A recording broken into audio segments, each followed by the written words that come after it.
आप सबों का वैदिक मैथ गणित चैनल पर स्वागत है। पिछले दिनों मैंने आपसे बातचीत की थी, आप लोगों ने सुना है, सराहा है। इसके लिए आप सबों का बार बार हम धन्यवाद करते हैं। और आज हम पुनः आपके सामने हैं।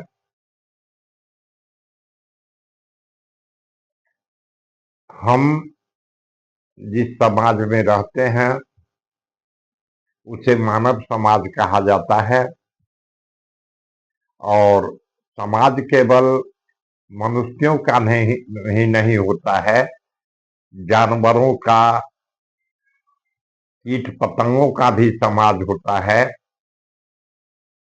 और हम आप सभी जानते हैं कि सभी प्राणियों में मनुष्य को सर्वश्रेष्ठ माना गया है। क्यों माना गया है? तो मनुष्य की कुछ ऐसी विशेषताएं हैं जो अन्य जीवों में नहीं है। जैसे हम अपने दो पैरों पर सीधे होकर खड़ा हो सकते हैं।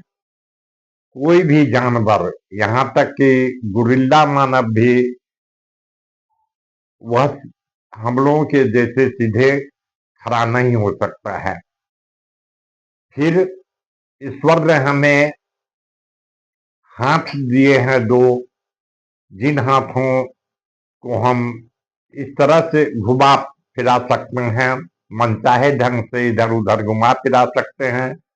और इन दोनों हाथों में हथेलियों की जो स्थिति प्रदान की है परमात्मा ने, तो हम उंगलियों को जिस तरह से घुमा फिरा सकते हैं, ऐसा कोई जानवर नहीं कर सकता है। पुनः हमारे पास भाषा है, और हम अपने भावों को भाषा के माध्यम से अभिव्यक्त करते हैं। ऐसा कोई ऐसी कोई भाषा अन्य के पास नहीं है। लेकिन हम बोल सकते हैं, जानवर केवल सीख सकते हैं। उनकी कोई बोली नहीं, बोली होती है लेकिन भाषा नहीं होती है।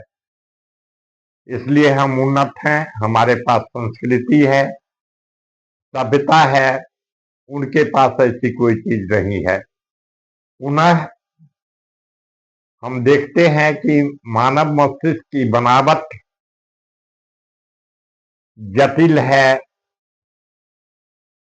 जबकि अन्य जानवरों के मस्तिष्क की बनावट मानव जैसी नहीं है। मनुष्य जब जन्म लेता है तो वह हाड़ मांस का एक लोथड़ा मात्र होता है, और उसे जरूरत पड़ती है, आवश्यकता होती है सहायता की। बच्चा जब जन्म लेता है तो माँ सबसे पहले उसकी सहायक होती है। और हम आप जानते हैं कि बच्चों का पालन पोषण कैसे किया जाता है। उसे तेल लगाया जाता है, उसके नाक को एक अच्छा आकार देने के लिए प्रयास किया जाता है। उसमें घूमने फिरने की क्षमता नहीं होती है, जबकि हम गाय को देखते हैं, भैंस को देखते हैं, घोड़े को देखते हैं कि उसका बच्चा जन्म लेने के साथ ही चलते फिरने लगता है। ऐसा मनुष्य के पास नहीं है। यह सर्वोत्कृष्ट प्राणी है, लेकिन इसे सहायता की जरूरत जीवन के प्रारंभ के कुछ वर्षों तक होती है, जो सहायता उसे परिवार, समाज, विद्यालय इत्यादि के द्वारा प्राप्त होती रहती है।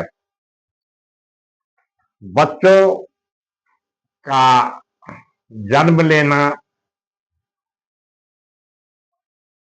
हमारे लिए खुशी की बात होती है, बच्चियों का जन्म लेना हमारे लिए खुशी की बात होती है।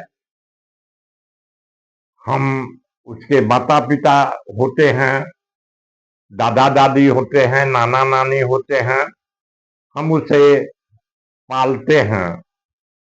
जानवर के बच्चे कुछ ही दिनों में, कुछ ही महीनों में आत्मनिर्भर हो जाते हैं, लेकिन मनुष्य के बच्चे को यदि छोड़ दिया जाए जन्म के बाद जानवर के बच्चों की तरह, तो उसका जीना मुश्किल होता है, दूभर होता है। और यह बहुत बड़ी जिम्मेदारी परमात्मा ने हम पर, आप पर सौंपी है कि उसे हम एक जीवित प्राणी जो जानवर के समान है, माता के पेट से वह कुछ सीख कर नहीं आता है, उसे हमें एक सामाजिक प्राणी बनाना होता है। और हम आप जानते हैं कि माता बच्चे का प्रथम गुरु होती है, वही ब्रह्मा होती है जो बच्चे को जन्म देती है। पिता विष्णु होते हैं जो बच्चे का पालन पोषण करते हैं। और गुरु को शिव कहा गया है, इसलिए कि वो बच्चे का कल्याण गुरु के रूप में करते हैं। तो माता को ब्रह्मा, पिता को विष्णु और गुरु को शिव कहा गया है, माना जाता है इस पृथ्वी पर के लिए। तो हमारा आपका एक दायित्व बनता है कि हम यदि माता के रूप में हैं तो माता का वात्सल्य, प्रेम, स्नेह उस बच्चे को मिलना चाहिए। पिता के रूप में हैं तो उसका समुचित पालन पोषण हमें करना चाहिए। और गुरु के रूप में हम हैं तो हमें उस बच्चे के कल्याण की बात सोचनी चाहिए। यदि हम समाज के सदस्य हैं तो किसी भी बच्चे को सामाजिक प्राणी बनाने के लिए, एक अच्छा नागरिक बनाने के लिए, अच्छे एक अच्छे व्यक्तित्व का प्राणी बनाने के लिए हम सबों का प्रयास आवश्यक है। मैं आपसे बात कर रहा हूं कि यदि आप अभिभावक हैं, माता पिता के रूप में हैं, तो बच्चे की कुछ स्वाभाविक प्रवृत्तियां होती है। और बच्चे का दो तरह से विकास होता है। एक उसका शारीरिक विकास होता है। हम आप जानते हैं कि एक भ्रूण से 9 महीने के अंदर लगभग 30 इंच का लंबा बच्चा पैदा होता है। उसके सभी अंग उस समय में अविकसित होते हैं। और वही जब हमारे आपके पालन पोषण के द्वारा, संरक्षण के द्वारा बड़ा होते जाता है, धीरे धीरे वह कुछ परिवार में सीखता है, चलने लगता है, दौड़ने लगता है। तो हमें यह याद रखना चाहिए कि राजा दशरथ चक्रवर्ती राजा थे। और आप देखेंगे रामानंद सागर के रामायण को, तो वो नंगे हैं भगवान राम, या हम व्यक्ति राम भी उनको माने, एक बच्चा राम भी उनको माने, बालक राम भी माने, तो एक चक्रवर्ती राजा अपने बेटे को गोद में खिलाते हैं। और आप देखेंगे उसमें कि राम जो एक अबोध बालक के रूप में हैं, वो आधा खाते हैं, आधा गिराते हैं, फिर भी वात्सल्य प्रेम के चलते वो राम को पर गुस्सा नहीं करते हैं। एक पिता का जो व्यवहार होना चाहिए वो दशरथ जी उनके साथ करते हैं। उसी रामायण में यह भी दिखाया गया है कि राम ठुमुक ठुमुक कर जब चलते हैं, दौड़ते हैं, दशरथ उनके पीछे पीछे दौड़ते हैं, तो दशरथ गिर जाते हैं। यदि हम आप अपने बच्चे को खिलाते हैं, वह बचपन की अवस्था में है, बाल सुलभ चंचलता उसमें है, वह इतराता है, इतलाता है, तो हम आप उसको मारने पीटने लगते हैं, लाल आंखें दिखाने लगते हैं, चाहे माता के रूप में हो, चाहे पिता के रूप में हो। हमें याद रखना चाहिए कि दशरथ जब गिर जाते हैं, उन्हें चोट भी लगती है, तो राम को महसूस नहीं होने देते हैं कि उन्हें चोट लगी है, और मुस्कुराते हुए वो राम के सामने होते हैं। हम सभी चाहते हैं कि हमारा बेटा, हमारा पुत्र राम के जैसा हो, लेकिन हमें याद रखना होगा कि यदि हम राम के जैसा पुत्र चाहते हैं, तो हमें दशरथ बनना पड़ेगा। बच्चे को जो प्रेम चाहिए, बच्चे को जो स्नेह चाहिए, बच्चे को जो उद्दीपन चाहिए, वो सारी चीजें हमें देना होगा, और तब हम अपेक्षा कर सकते हैं कि वह बच्चा मानवोचित गुणों से परिपूर्ण होगा। तो एक अभिभावक के रूप में हम आप सभी जानते हैं कि जब बच्चा 4 साल का हो जाता है, वह लगभग 25,500 शब्दों को समझ जाता है, लेकिन बोल पाता है 1,500 शब्दों को। तो भाषाई क्षमता का भी उसमें विकास हो जाता है 4 वर्ष की अवस्था में। हम आप उसे 5 वर्ष की अवस्था में विद्यालय भेजते हैं। इस अवस्था में उसे क्रोध भी कभी कभी आता है, जब उसकी आवश्यकताओं की पूर्ति नहीं हो पाती है, उचित तरह से भरण पोषण नहीं हो पाता है, तो मन ही मन वह कूदता है और उसमें क्रोध आता है। वह कभी इस क्रोध को प्रकट करता है चीख कर, चिल्लाकर, या सामान को इधर उधर तोड़ फोड़ कर फेंकने लगता है।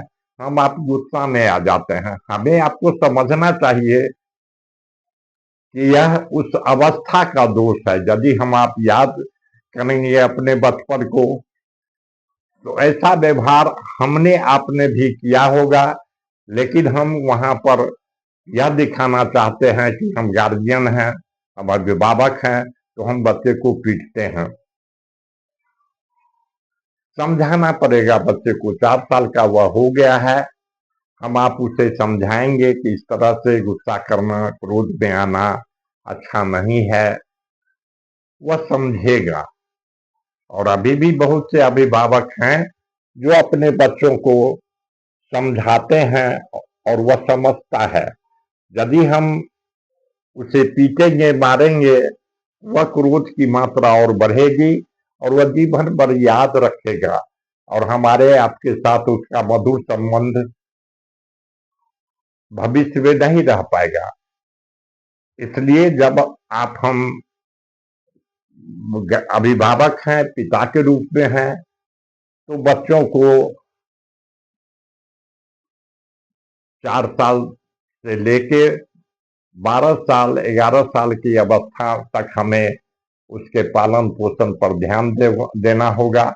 और हम हर पिता और हर माँ से हम आग्रह करेंगे कि आप चाहे किसी भी व्यवसाय में हो, आपकी व्यस्तता कितनी भी हो, लेकिन आप जी रहे हैं अपने बच्चे बच्चियों के लिए, तो निश्चित रूपेण उन बच्चे बच्चियों के साथ आप बैठिए। चाय पान की दुकान में हम आप गप लड़ाते हैं, राजनीति की बातें करते हैं, पंचायत से लेकर दिल्ली तक की बात करने लगते हैं, वहां हमारा समय नष्ट होता है। हमें चाहिए कि हर दिन समय निकालकर बच्चों के साथ व्यवहार करें, मित्रतापूर्ण व्यवहार करें, तभी वह अपने भीतर की भावना को हमारे आपके सामने वो रखेगा। यदि अभिभावक बनकर तानाशाही रवैया अपनाकर, लाल आंखें दिखाकर, तो वह डरेगा आपसे, आपसे अपने भीतर की बात को नहीं कह पाएगा। उसकी कुछ कमजोरियां हैं, उसके मन में कुछ बातें हैं जो हम आप नहीं देख पाते हैं, नहीं समझ पाते हैं।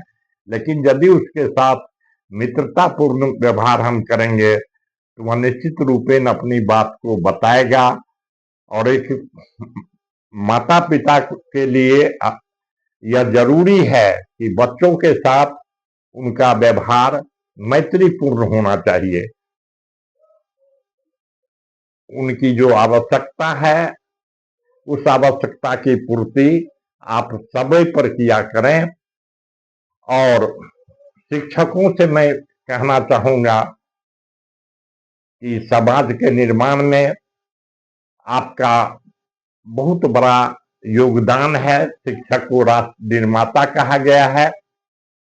और आप जब प्रशिक्षण के दौर में होते हैं तो आपको बाल मनोविज्ञान पढ़ना होता है, और उसमें किस अवस्था में बच्चों में कौन सा परिवर्तन आता है। एक तो शरीर से संबंधित परिवर्तन आता है कि उसकी लंबाई चौड़ाई में वृद्धि होती है, भार में वृद्धि होती है, उसके सभी अंगों का विकास होता है। और एक है जो वह जन्म से प्राप्त कर नहीं आता है, वह है उसका मनोवैज्ञानिक विकास। वह विकास हम वातावरण से देते हैं। वातावरण में हम हैं, आप हैं, समाज है, परिवार है। बच्चों को परिवार में उससे जो बड़े भाई बहन होते हैं उससे भी वह सीखता है। तो हम निवेदन करेंगे अभिभावकों से कि पारिवारिक वातावरण ऐसा होना चाहिए, सौहार्दपूर्ण होना चाहिए, शांत होना चाहिए। क्योंकि जिस परिवार में माता पिता के बीच, अन्य सदस्यों के बीच तनाव का भाव रहता है, झगड़ा होता रहता है, तो उसका बच्चों के मन पर गहरा प्रभाव पड़ता है। तो उस बच्चे के भविष्य के लिए, जिसके लिए हम आप दिन रात काम करते हैं, उसकी सारी आवश्यकताओं की पूर्ति करते हैं आप ही। लेकिन इन छोटी छोटी बातों पर यदि ध्यान दिया जाए तो बच्चों के व्यक्तित्व का विकास समन्वित ढंग से निश्चित रूपेण होगा। बच्चा जब थोड़ा बड़ा होता है तो वह खेलता है अड़ोस पड़ोस के बच्चों के साथ। वहां भी वह बहुत सारी बातें सीखता है। दूसरे बच्चे कैसे बात करते हैं, खेल खेल में वह नेतृत्व की क्षमता को भी ग्रहण करता है। कभी दारोगा कोई बच्चा बनता है तो चोर जो बच्चा बनता है वह चोर का आचरण करता है, दरोगा के अनुशासन को मानता है। कभी उसी लड़के को दरोगा बनने का मौका लगता है तो वह शासक की स्थिति में होता है, नेतृत्व करने वाला होता है। तो खेल के मैदान से भी बच्चे सीखते हैं। उन्हें खेलने दें, ध्यान यही रखें कि उनकी संगति अच्छी हो। अच्छे लड़कों के साथ वहां गाली गलौज हुआ नहीं सीखे। घर में भी हम गाली गलौज का वाले शब्दों का व्यवहार नहीं करें।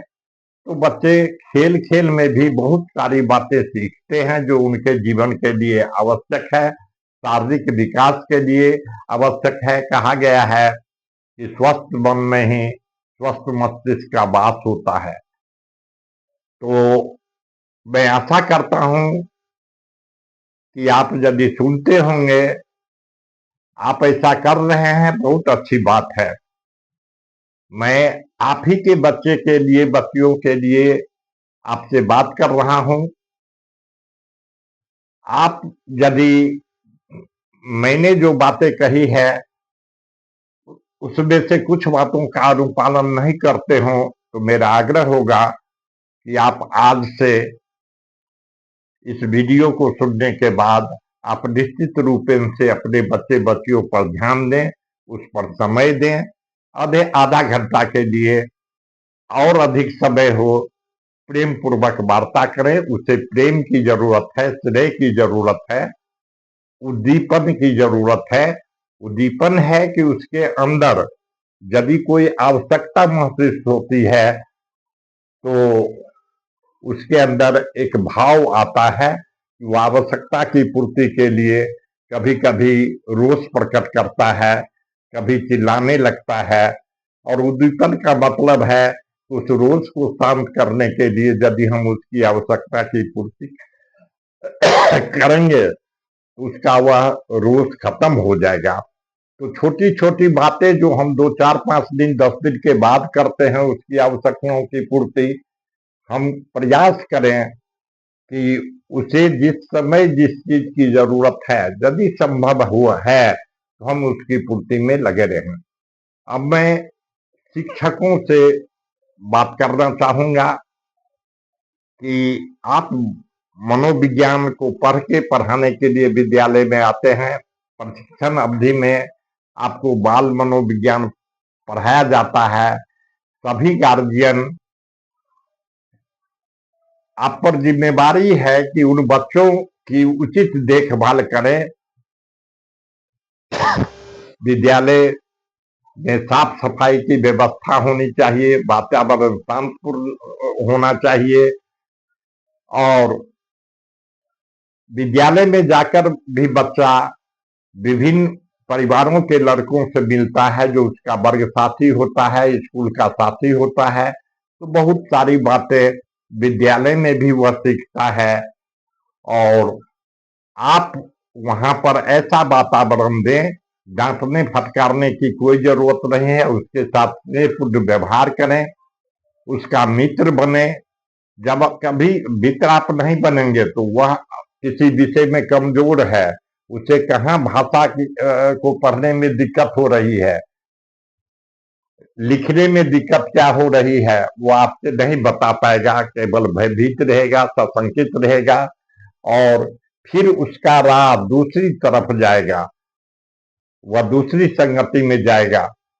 तो आपको मुझे बहुत नहीं कहना है, आप समझ गए होंगे कि मेरा इशारा किस ओर है। राष्ट्रपति, वैज्ञानिक, बड़े बड़े आविष्कारक किसी गुरु के सानिध्य में रहकर हैं। कलेक्टर, कमिश्नर, जो कुछ बनता है वह किसी न किसी गुरु के सानिध्य में रहकर ही। राम राम बने वशिष्ठ और विश्वामित्र के सानिध्य में रहकर। कृष्ण कृष्ण बने सांदीपनि मुनि के आश्रम में ही पढ़ाई कर। तो हम आप भी एक आश्रम में है, विद्यालय में है। वह एक आश्रम है, अभी का वही आश्रम है जहां वशिष्ठ जैसा पद आपको मिला है और विश्वामित्र जैसा पद मिला है। तो हमको आपको चाहिए कि एक अच्छे व्यक्ति के निर्माण के लिए, एक अच्छे भारत के निर्माण के लिए, एक अच्छे समाज के निर्माण के लिए हमारी आपकी जो भूमिका है उसका निर्वहन ठीक ढंग से करें। इन्हीं शब्दों के साथ जय भारत, जय छात्र जगत, जय शिक्षक जगत, जय अभिभावक जगत।